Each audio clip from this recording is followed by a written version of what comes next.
মাওয়া এক্সপ্রেসওয়েতে কিন্তু চলে আসছি।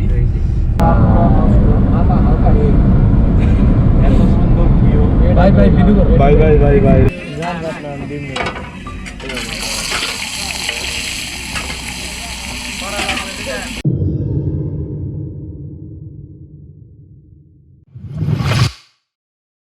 সুপ্রিয় দর্শক মন্ডলী, আসসালামু আলাইকুম, welcome to A brand new blog. তো আজকে রাত এখন অলমোস্ট 11টা বাজে আর আমরা আজকে যাচ্ছি মাওয়া এক্সপ্রেসওয়েতে। তো ইনশাল্লাহ যেতে যেতে কথা হবে, আর দেখি পদ্মা সেতু কি দেখানো যায় নাকি এই পর্বে। তো সাথে থাকুন, আর যারা আমার চ্যানেলটিতে নতুন তারা অবশ্যই সাবস্ক্রাইব করবেন।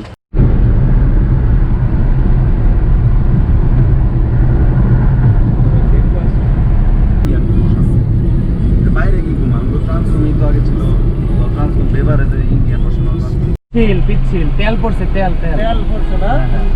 আচ্ছা, আমরা মাত্র একটা অ্যাক্সিডেন্ট দেখলাম একদম চোখের সামনে। রাস্তায় মনে হয় খিলক্ষেত রোডে তেল পড়েছিল আসলে। তো আপনারা যারা রাতে ড্রাইভ করবেন তারা একটু সেফলি ড্রাইভ করবেন, একটু দেখে শুনে ড্রাইভ করবেন। আল্লাহ সবাইকে হেফাজত করুক। এই যে আমরা অলরেডি মাওয়া এক্সপ্রেসওয়েতে কিন্তু চলে আসছি। আমরা এখন থেকে শুরু হবে।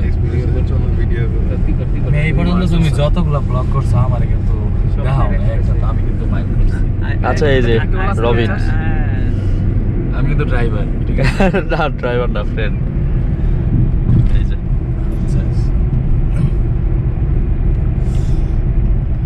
না আমি খুব মানে আমি কিশোরগঞ্জ গেছি, এই ব্লগটার মধ্যে আমার দেখাই নাই। আমি এটা কিশোরগঞ্জের এই যে মাওয়াতে এন্ট্রির সময় কিন্তু এখানে একটা টোল নেয়, 40 টাকা একটা টোল নেয়। একটা এটা কি টোল? এটা কিছুই না, এটা টোল না সম্ভবত, এটা মনে একটা কোনো একটা চাঁদা আর কি। অস্থির একটা ভিউ, অস্থির একটা ভিউ, আসলে অস্থির একটা ভিউ।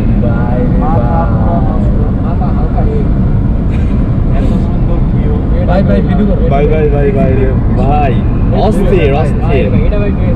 আচ্ছা, আমরা কি উপর থেমে গেলে লাইটের গাড়ি পার্কিং বিষয়? সামনে আরো লাইট আছে, সমস্যা নেই। আমরা এনে দাঁড়াইতে পারি কিন্তু সামনে আরো লাইট আছে, শিওর।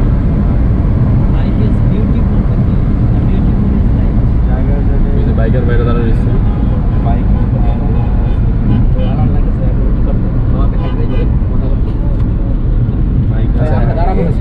আমরা এনে দাঁড়াই। তো আমরা এই মাওয়া এক্সপ্রেস ওঠার পরে এই প্রথমে একটা ব্রিজ দেখলাম, ব্রিজটা অনেক সুন্দর ছিল, তাই ব্রিজটা পার হয়ে একটু সামনে দাঁড়াইছি। এখন এখানে কিছু ছবি তুলবো, আর আপনারা এই ব্রিজটার একটা ড্রোন শট দেবেন এখন। আর এমনি আপনাকে একটু দেখাই ব্রিজটা, এই যে পুরো ব্রিজটা লাইটিং করে রাখছে, খুব সুন্দর লাগতেছে, আর কুয়াশা। তো চলুন এটার কিছু ড্রোন শট দেখে আসা যাক।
তো ফাইনালি আমরা মাওয়া ফেরিঘাটে চলে আসছি।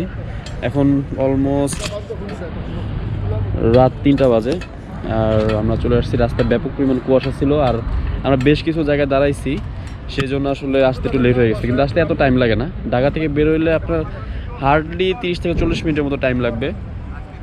আর এই ঠান্ডার সময় দেখতেছি অনেক বাইকার বাইরের দিকে আসেন, আপনারা একটু সাবধানে আসবেন কারণ এদিকে প্রচুর পরিমাণে কুয়াশা থাকে। তো আমরা দেখি এখন মাছ কিনতেছি।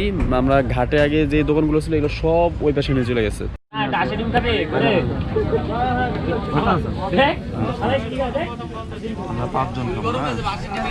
তো ফাইনালি আমরা একটা ইলিশ মাছ নিছি, সাথে ভর্তাবাজি সব কিছু মিলায় এটা কত পড়ছে? 1200 টাকা পড়ছে। তো আপনি আসলে অবশ্যই দামাদামি করে নেবেন। এনে এসে আমরা বিভিন্ন দোকান যাচাই করলাম, ঠিক আছে। তো তারা হচ্ছে প্যাকেজ সিস্টেমে রাজি হইতে চায় না, তারা হচ্ছে আলাদা মাছ বিক্রি করে আর হচ্ছে আলাদা ভাতটা, মানে তারা মাছ যদি কম বিক্রি করে তাহলে দেখা যায় ভাতটা এগুলো অন্য জায়গায় বেশি নিয়ে নেয়। তো আপনারা চেষ্টা করবেন প্যাকেজ সিস্টেমে জিনিসটা করার। আর এসে অবশ্যই মানে যাচাই করে কিনতে আর কি। আমরা 5 জন খাইতেছি, আমাদের বেগুন ভাজি, ভর্তা আর মাছের লেজ ভর্তা আর মাছগুলো পিস করে দিবে, 10 পিস করতে মাছ পিস করে দিবে। আমাদের 1200 টাকা পড়তেছে 5 জনের।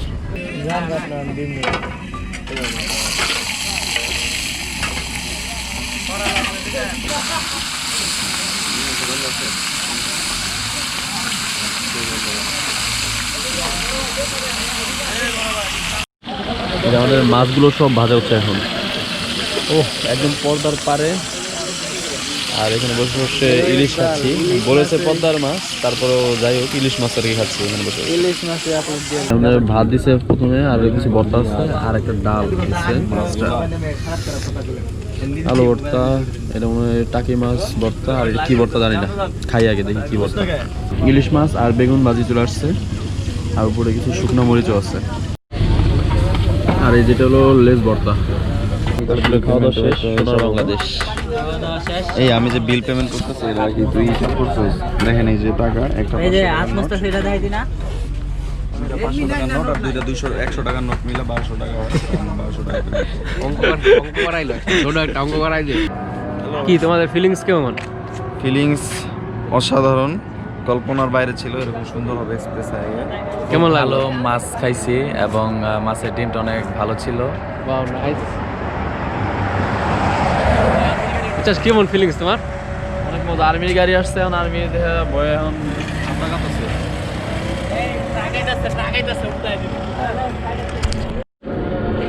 তো আমাদের মাওয়া ট্রিপ শেষ হলো, আমরা এখন বাসা থেকে ব্যাক করতেছি। অলরেডি ভোর 5টা বাজে, আর হলো ফজরের আজান দিচ্ছে। তো আশা করি ব্লগটা আপনার কাছে ভালো লাগছে। আমরা এখন বিদায় নিব, সবাই আমাদের জন্য দোয়া করবেন। আল্লাহ হাফেজ।